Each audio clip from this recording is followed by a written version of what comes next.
ভারত ও আমেরিকার গোপনভাবে বাণিজ্যিক চুক্তির এবার প্রতিবাদে বিক্ষোভ কংগ্রেসে। অভিযোগ, লোকসভা রাজ্যসভা ক্যাবিনেটকে উপেক্ষা করে তড়িঘড়ি আমেরিকার চাপে এবং আমেরিকার শর্তে দেশের স্বার্থ জলাঞ্জলি দিয়ে প্রধানমন্ত্রী নরেন্দ্র মোদী আমেরিকার প্রেসিডেন্টের কাছে আত্মসমর্পণ করলেন। এতদিন আমেরিকায় যে সমস্ত পণ্য ভারত থেকে রপ্তানি হতো সেই সমস্ত পণ্যের ওপর 2% থেকে 3% শুল্ক চাপত। নতুন চুক্তি অনুযায়ী সেই সমস্ত রপ্তানি করা দ্রব্যের ওপর এখন থেকে 18% ধার্য করা হয়েছে। এবার এই সমস্ত অভিযোগ তুলে প্রতিবাদে কংগ্রেস। কর্মসূচি খুব পরিষ্কার। দক্ষিণ কলকাতা জেলা কংগ্রেসের সভাপতি প্রদীপ প্রসাদ বলেছেন বিস্তারিতভাবে, আমরা ট্রাম্প এবং মোদি এই যে যুগলবন্দী, এই যুগলবন্দীকে আমরা দুষছি কেন?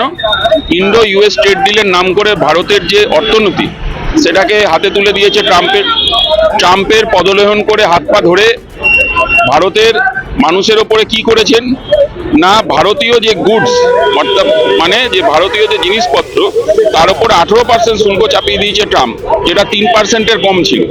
$500 বিলিয়ন প্রত্যেক বছরে ট্রেড করতে হবে। ট্রাম্প বলে দিচ্ছে। ট্রাম্প কেন বলে দিচ্ছে, কিসের জন্য বলে দিচ্ছে? এবং ট্রাম্প এই ডিক্টেটরশিপ মোদির হাত ধরে যে চালাতে চাইছে ভারতবর্ষে, এটা সর্বোপরি অন্যায়। রাহুল গান্ধী পার্লামেন্টে বলতে যান, চুপ করে থাকেন, মোদি বলেন না। মানুষ জিজ্ঞেস করেন, চুপ করে থাকেন, বলেন না। প্রেস জিজ্ঞেস করে, মুখ ঘুরিয়ে চলে যান গাড়ির কাজ বন্ধ করে। এবং সব থেকে বড় কথা, আমরা দেখতে পাচ্ছি এমন অবস্থা হয়েছে ওনার এই এপস্টিন ফাইলসের পরে বা অন্য তার সমস্ত ক্ষেত্রে যে অপদার্থতার পরিচয় আমরা দেখতে পাচ্ছি, যে ভারতবাসী হিসেবে ভারতীয়দের অর্থনীতি পড়ছে, কিছু জনের অর্থনীতি বাড়ছে। এই কিছু জনের নেতা হয়ে ভারতবর্ষ নিয়ে ঘুরে বেড়াতে চাইছেন, যেটা অন্যায় বলে আমরা মনে করছি। আচ্ছা, একটা অন্য বিষয়ে প্রশ্ন, সেটা হচ্ছে নির্বাচন কমিশনার মনোজ আগরওয়াল, তিনি আজকে দিল্লি গেছেন এবং আজকে ফুল বেঞ্চ বৈঠক আছে দিল্লিতে এসআইআর নিয়ে মূলত বৈঠক। কি বলবেন বিষয়টা নিয়ে? এসআইআর নিয়ে কতটা বৈঠক আমাদের সংশয় রয়েছে। এসআইআর নিয়ে কতটা বৈঠক খুব সংশয় আছে। এটা এআই মাস্টার ক্লাস করতে উনি গেছেন, তার কারণ নির্বাচন কমিশনটা এআই চালাচ্ছে। এখানে এআই এর মাথাটা কে আছে পদ্ম কমিশনে, সেটা বাংলার মানুষ জানতে চেয়েছে। হিয়ারিং এর নামে হয়রানি চলছে। আরেকটা বিষয়, সেটা হচ্ছে আজকে সুপ্রিম কোর্ট নির্দেশ দিয়েছে যে 8,000-এর বেশি কর্মী নিয়োগ করতে হবে নির্বাচন কমিশনে। কি বলবেন? বিকেল 5টার ভেতরে 8,505টা গ্রুপ বি অফিসারকে রিপোর্ট করতে বলা হয়েছে। অনেক ইয়ারকেও সরে যেতে হতে পারে। দেখুন, নির্বাচন কমিশন বলবে, নির্বাচন কমিশন গুছিয়ে নামেনি। আমরা তো প্রথম দিন থেকে বলছি হেস্টি এসআইআর, টেস্টি এসআইআর। এই হেস্টি আর টেস্টি, বিজেপি আর তৃণমূল, এই হেস্টি টেস্টির ভেতরে বাংলার মানুষকে ফেলে দিয়েছে এবং বাংলার মানুষকে চিবিয়ে খাওয়া হচ্ছে এক প্রকারে। তাদেরকে দাঁড় করিয়ে দেওয়া হচ্ছে লাইনে। এর তো কোনো যুক্তি নেই। যুক্তিহীন এসআইআর পশ্চিমবঙ্গে চলছে। নতুন দল তৈরি হচ্ছে, কিন্তু সাধারণ মানুষের কোনো কথা নেই, শুধু দলই তৈরি হচ্ছে ভোট কাটার জন্য। শুনুন, কোনো দল ধর্মকে নিয়ে খেলতে চাইছে, কোনো দল সাধারণ মানুষের অর্থনীতিকে নিয়ে খেলতে চাইছে, কোনো দল দালালি করতে চাইছে, একে অপরের দালালি করতে চাইছে। মানুষের কথা এরা বলছে না। মানুষের কথা কংগ্রেস বলছে, ওই জন্য দাঁড়িয়ে প্রত্যেকদিন কংগ্রেস আন্দোলন করে, মানুষের আওয়াজ হয়ে, কণ্ঠস্বর হয়ে কথা বলে।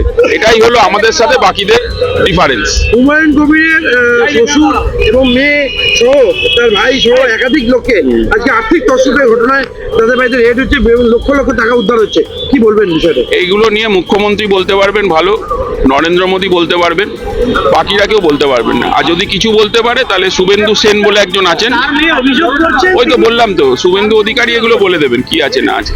আর একটা বিষয়, সেটা হচ্ছে গড়িয়াহাটে গতকাল আমরা দেখেছি বিপুল অস্ত্র উদ্ধার হয়েছে বাস থেকে। এই গড়িয়াহাটে কলকাতা, দক্ষিণ কলকাতায় একটা প্রাণ কেন্দ্র, সেখান থেকে এত অস্ত্র উদ্ধার। দেখুন, আমরা দক্ষিণ কলকাতা বাসী হিসেবে, নিশ্চয়ই সভাপতি এই বিষয়টা বলেওছেন, আমরা খুব উদ্বিগ্ন।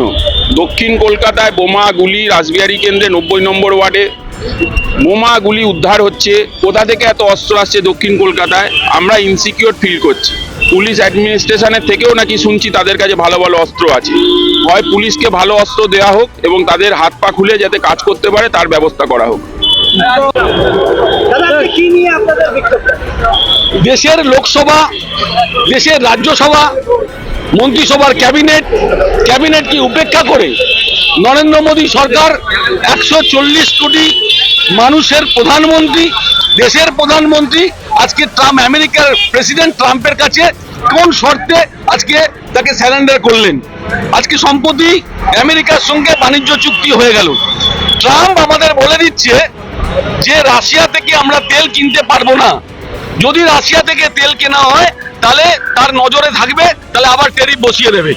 আমরা বলতে চাই যে আমেরিকা আমাদের দেশের নাগরিকদের চাকরির ভিসা, এই 1B ভিসায় 8 লাখ টাকা থেকে 88 লাখ টাকা করে দিল, নরেন্দ্র মোদী প্রতিবাদ করলেন না। আমাদের ভারতবর্ষের নাগরিকদের পায়ে বেড়ি পড়িয়ে, হাতে বেড়ি পড়িয়ে ভারতবর্ষে নিক্ষেপ করে দিয়ে গেলেন, প্রতিবাদ করলেন না। আজকে পাকিস্তানের যে পেহেলগাঁওতে বদলা হিসেবে যে সিঁদুর যুদ্ধ শুরু করেছিলেন পাকিস্তানকে সাহায্য করার জন্য, সেই যুদ্ধ থামিয়ে দিলেন আজকে ট্রাম্প। আজকে মোদী প্রতিবাদ করলেন না। আজকে নীরবে বাণিজ্য চুক্তি সম্পূর্ণ হয়ে গেল। আজকে মোদীর মুখে রাগ কাটলেন না। আজকে সারা ভারতবর্ষের মানুষকে অন্ধকারে রেখে বাণিজ্য চুক্তি সম্পূর্ণ হয়ে গেল। কোন শর্তে? বা আমেরিকা ভারতবর্ষের 140 কোটি বাজার দখল করবে, তাদেরকে কোনো রকম ট্যাক্স দিতে হবে না। আমাদের পণ্য যদি আমেরিকায় যায় সেখানে 18% ট্যাক্স দিতে হবে, ট্যারিফ বসিয়ে দিয়েছে। এবার আমাদের বক্তব্য হচ্ছে ভারতবর্ষ তেল কার কাছ থেকে কিনবে আমেরিকা আমাদের ঠিক করে দেবে? আমাদের সার্বভৌমত্বে আঘাত করছে আমেরিকা, আর মোদী চুপ করে বসে আছে। আজকে জিজ্ঞেস করুন যে বাণিজ্য মন্ত্রী পীযূষ গোয়েলের কাছে, তিনি বলছেন যে আমরা রাশিয়া থেকে তেল কিনবো কিনা, এটা বিদেশ মন্ত্রীকে জিজ্ঞেস করুন। বিদেশ মন্ত্রী বলছে আমরা রাশিয়া থেকে তেল কিনবো কিনা, বাণিজ্য মন্ত্রীকে জিজ্ঞেস করুন। আর পেট্রোলিয়াম মন্ত্রী হরদীপ সিং পুরীকে খুঁজে পাওয়া যাচ্ছে না। আমার নাম প্রদীপ প্রসাদ, দক্ষিণ কলকাতা জেলা কংগ্রেস থেকে আজকে হাজিরা মোড়ে আমাদের বিক্ষোভ। আমাদের ভিডিও ভালো লাগলে লাইক ও শেয়ার করুন, কমেন্ট সেকশনে আপনাদের মতামত জানান। আরও ভিডিও পেতে আমাদের চ্যানেলটিকে সাবস্ক্রাইব করুন এবং প্রতি মুহূর্তে খবরের আপডেট পেতে প্রেস করুন বেল আইকন।